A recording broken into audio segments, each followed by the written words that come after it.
This is the one of the last network, visual system, the observer network कहते हैं इसको.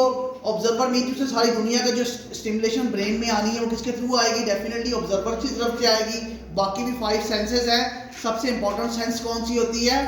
Visual होती है ना, जो कॉम्प्लेक्स इंफॉर्मेशन को क्या करती है, बिल्कुल आसानी से दिमाग तक लेके आती है. पढ़ते हैं क्या है? Visual system is the control site, visual processing making the system simple to the understand even though it is handled to the complicated task. बहुत ही कॉम्प्लेक्स दुनिया में स्टिमुलेशन है बाहर से, दिमाग के थ्रू जो विजुअल में आती है, विजुअल क्या करती है, उसको इजी बनाती है स्टिमुलेशन को.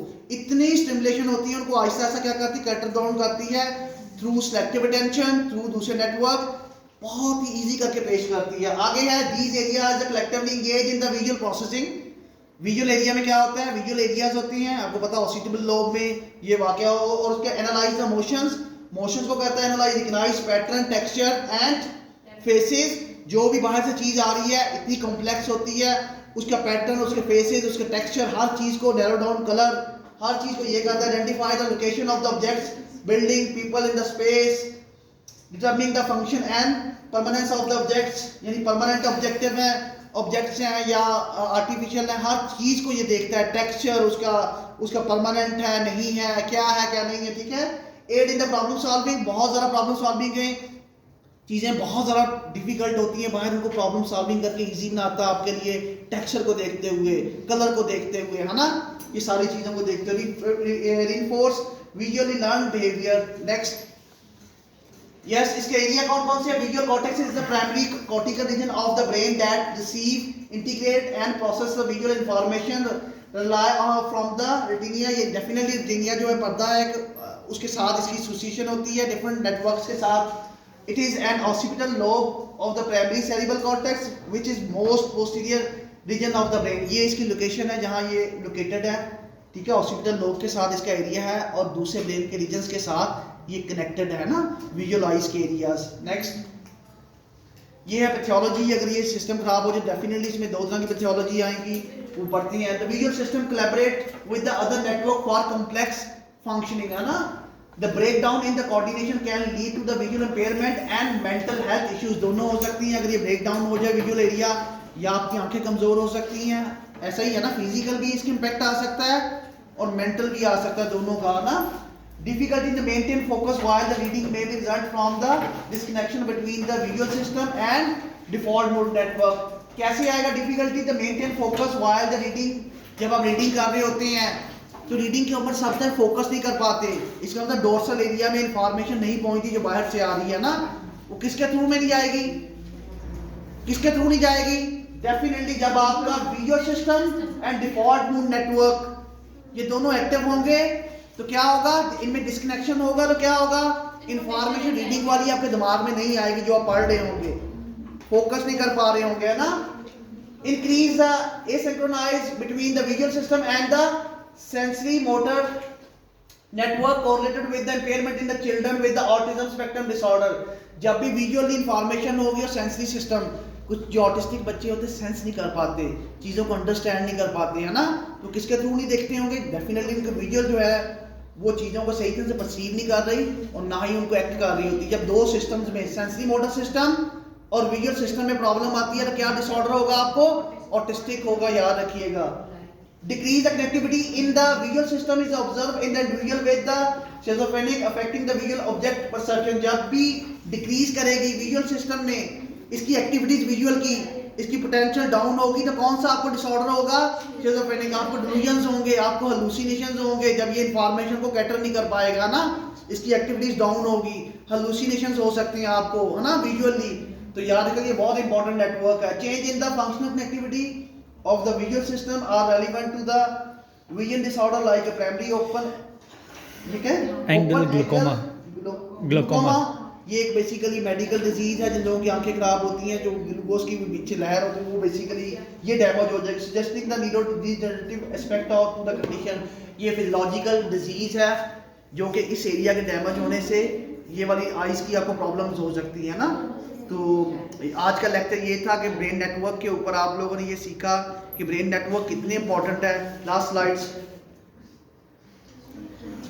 इंटरेक्शन बिटवीन द 7 नेटवर्क, 3-4 लाइनें हैं। अब ये इनको एनालाइज कर रहा है पूरे नेटवर्क को। जहां तक आज तक स्टडीज हुई हैं उनके जो रिजल्ट्स आए हैं वो एनालाइज कर रहा है। आप लोग इससे पूरी की पूरी जो 7 नेटवर्क्स पढ़े हैं उनको एनालाइज कर सकते हैं। पहला network, most brain processing involve multiple brain network working together. इसका मतलब है कि पूरा लेक्चर पढ़ने के बाद हमें ये पता चला कि ये ब्रेन नेटवर्क्स हैं 7, ये एक दूसरे के साथ इन्वॉल्व हैं, एक दूसरे से अलग नहीं हो सकते, और इनके अंदर ब्रेन के जो एरियाज हैं वो मिलके काम करते हैं। ठीक है। Central executive network focus on the external goals while the default network control the internal state for the passive thinking and idea evolution. दोनों यही काम करते हैं, दूसरे के अपोजिट काम करते हैं, ऐसे करते हैं जो हमने पढ़ा था। ये इसके नोट्स है। अगर इनमें प्रॉब्लम आएगी, डेफिशिएंसी होगी तो कोई प्रॉब्लम होगा, साइकोलॉजिकल भी, लॉजिकल भी। दूसरा क्या है, center and DMNA collaborate with the other network like a visual, sensory, limbic system and attention network to process the external stimulation and internal. यानी 2 नेटवर्क बहुत इंपॉर्टेंट है। ये दूसरे बाकी नेटवर्क के साथ मिलके क्या करेंगे, इंफॉर्मेशन को बेटर फॉर्म में लाएंगे अंडरस्टैंड करने के लिए। The brain switch between the executive network and DMNA as a need for the external or internal processing regulated by the salient। इसमें नेटवर्क में मैं पढ़ा कि DMNA और CNA इनको रेगुलेट कौन सा सिस्टम करता है, सेलियंस नेटवर्क करता है। The salience regulate the switch between the CNA and DMNA also regulate the motion and pain from the other networks। यानी इस पूरे लेक्चर में हमें ये पढ़ा कि सेलियंस नेटवर्क जो है ना डीएमएनए और सीएनएनए को कंट्रोल करता है switch end of and on होने में, बट वो खुद कुछ नहीं करता, वो किसी और नेटवर्क की मदद लेता है इसको स्विच या ऑन या ऑफ करने में, जैसे कि लिम्बिक सिस्टम की लेता है ना रेगुलेट करने में। ये आज के लेक्चर में मेन चीज थी, नोट थे। और इसके अलावा over active SN salience network और irregularities in the network switching can lead to the mental illness like schizophrenia, depression, anxiety and PTSD. जब डीएमएनए और सीएनए में डिस्पेंसी होगी स्विच करने में और उनको एसईएन कंट्रोल ना कर पाए दूसरे ब्रेन के नेटवर्क की मदद से, तो क्या होगा, ये 4 डिसऑर्डर हो सकते हैं। इसके अलावा भी है ना। और लास्ट पे है analysing brain neural network provide opportunity to diagnose and treat disorder. जब आप इस तरह की स्टडी कर रहे हैं, जिस तरह मेरी स्टडी थी, आप ब्रेन की स्केच बना लेते हैं कौन सा ब्रेन का एरिया किसके साथ अटैच है। इमेजिन करें आप जब ये ब्रेन के एरिया नॉर्मल लोगों के डिस्कवर कर लेंगे, अब नॉर्मल लोगों के डिप्रेशन के, तो ये कंप्यूटर में डाल सकते हैं किसी में डायग्नोज करने में। जिनके ये एरियाज अब नॉर्मलिटी के साथ मैच करेंगे लोगों के, वो शिज़ोफ्रेनिक होंगे, जिनके नॉर्मल के साथ मैच करेंगे वो नॉर्मल लोग। डायग्नोज कर लिया आपने इन नेटवर्क्स को ढूंढने के बाद, ये डायग्नोज में मदद करता है।